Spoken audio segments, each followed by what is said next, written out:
ce 31 décembre 1992, on voit quand même que la fin du monde n'est pas encore pour demain, heureusement. Mais il y a des problèmes et on les a posés, sur des problèmes de pollution, d'environnement, des problèmes démographiques, mais effectivement il convient de les traiter avec prudence et vigilance, mais il ne convient pas non plus de s'alarmer. Sauf vous, monsieur Gimigueux, vous êtes plus pessimiste, je crois. Vous avez écrit beaucoup de livres sur les extraterrestres, déjà, notamment Nos maîtres, les extraterrestres, aux presses de la Cité. Et alors vous êtes totalement pessimiste. Oui, on le voit, hein, aucun problème. Bien. Oui, Oui, absolument. pas de reflet. Bon. Pas de reflet, tout va bien.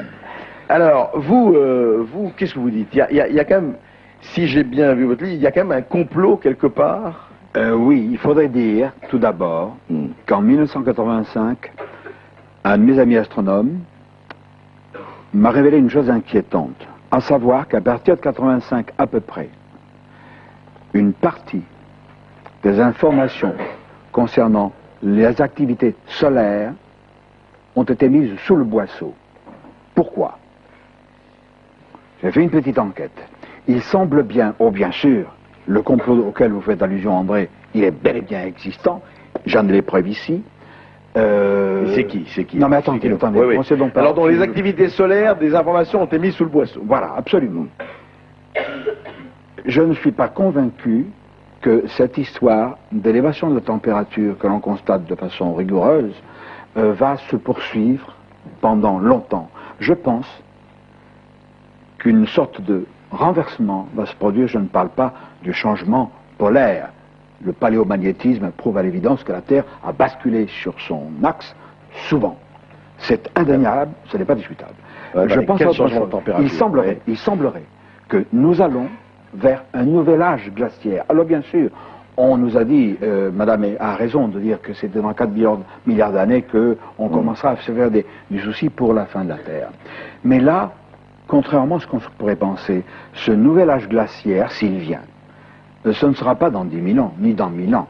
On devrait enregistrer les premières atteintes, disons dans les 50 ans ou dans le siècle qui vient.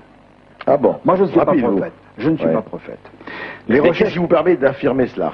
Alors, les recherches que j'ai faites, cet astronome qui nous a parlé, qui nous a révélé autre chose, qui apparaît caché ici parce qu'il risque sa peau. C'est vrai, il apparaît visage caché, sa voix a subi une triple distorsion électronique, c'est vrai aussi. Non mais attendez, qu'est-ce qu'il vous dit? D'accord, il est caché, il a peur, bon, et qu'est-ce qu'il vous dit cet astronome? Cet astronome... Alors, qui sont les complots qui mettent les nouvelles sous le boisseau? Il faut donner des précisions. Alors, voilà les précisions. Vous en voulez? Je vais vous en donner. Absolument. Il existe des trois précisions, groupes... des noms, des faits. Absolument. Sinon, on ne vous croira pas. Il existe trois groupes qui exercent une influence terrifiante sur l'espèce humaine. Trois groupes. Oui, la trilatérale. Trilatérale, c'est trois. L'Amérique du Nord, l'Europe et le Japon, à charge pour ces trois partenaires de se partager la planète avec des zones d'influence croissantes. C'est le tiers-monde qui en fera les frais. Alors, d'abord, c'est première partie. Nous ensuite. Vous savez, je vous dis, Raymond Barre fait partie de la trilatérale, donc Raymond Barre exerce une influence néfaste sur la planète. Il n'y a pas que Raymond Barre. Moi, je ne dis pas que M. Barre, M. Dupont, M. Durand... Non, mais vous parlez de la trilatérale. La trilatérale, il n'y a pas qu'elle. Alors, second groupe. Le groupe des Bilderberg, qui est un groupe un peu moins connu. Et le CFR, le Council on Foreign Relations, Conseil des Relations étrangères, dont le siège est également à New York, à Manhattan. Ces organismes, qui sont une sorte de super mafia, c'est facile de rire, parce que le public a été conditionné depuis un demi-siècle pour répondre par des sarcasmes, dès l'instant où on aborde le domaine du complot, qui est lié au problème de l'ufologie, c'est-à-dire l'étude des extraterrestres et autres, dont je ne vais pas parler aujourd'hui. Alors quand on sait... Qu'est-ce qu'ils font? Parce que vous dites complot. Complot contre quoi? Ils font quoi, ces gens-là? À supposer que vous ayez raison, hélas, il faut très précisément... Ouais, ça reste à prouver. Mais à supposer que vous ayez raison, Jimmy Gueux, qu'est-ce qu'ils font? C'est eux qui empêchent les informations sur ces activités solaires de passer? Non, pas du tout. Pas du tout. Alors, qu'est-ce qu'ils font? Il existe dans le sud de l'Australie une ville relativement importante, qui est fermée, qui est close, dont les édifices sont clos, une ville où aboutissent les terminaux d'ordinateurs les plus importants, dont ceux de la Banque mondiale. Il existe également une zone très importante de communication qui dépend de Deakin Street, qui est le centre des télécommunications australiennes, à Sydney. Et c'est là qu'aboutissent ces réseaux. Autrement dit, si cette hypothèse de travail, qui est un peu plus qu'une hypothèse de travail, se vérifie, dans un délai de 50 à 100 ans, les premières perturbations d'inversion de température vont se produire et il y aura des problèmes à 2 ou 3 000 km de part et d'autre de l'équateur. Il y aura donc une bande qui va ceinturer la Terre autour de...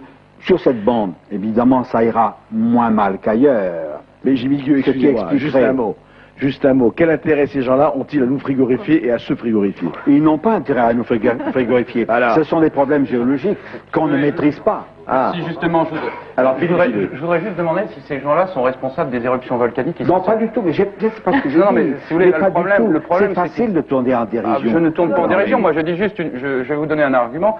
Qu'il y ait des glaciations, que la planète se refroidisse, ça c'est une évidence. On en a des enregistrements tout au long de l'histoire de la Terre. Et le refroidissement programmé, il a commencé. L'éruption du volcan Pinatubo, il refroidira la planète pendant 10 ans, de quelques degrés, c'est 1 ou 2 degrés. En moyenne, à la surface du globe, la température va baisser à cause de cette éruption. Donc c'est indépendant de n'importe quel lobby a priori, pour l'instant. Mais ça n'a rien à voir.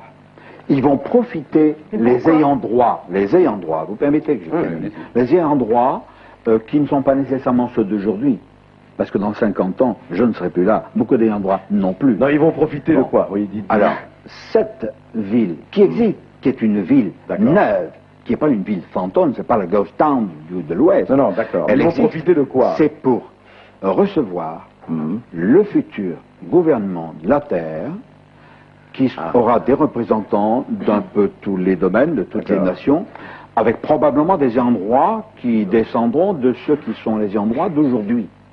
D'accord, je comprends. Alors, vous dites gouvernement de la planète. C'est un chercheur australien.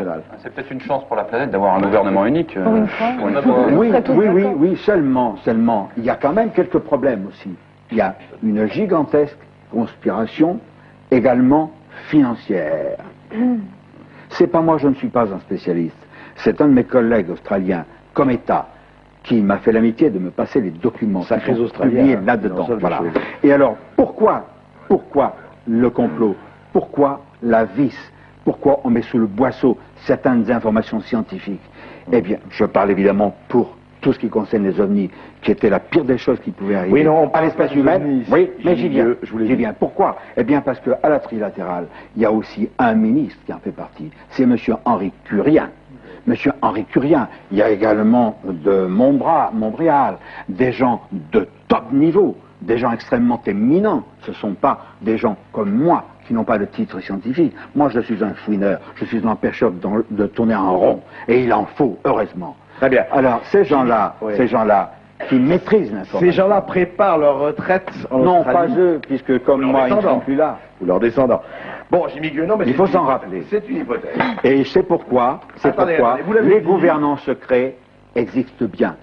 Les gouvernants secrets. Et ça, c'est inquiétant. Enfin, disons que c'est une hypothèse qui reste à prouver. Il y aura du travail.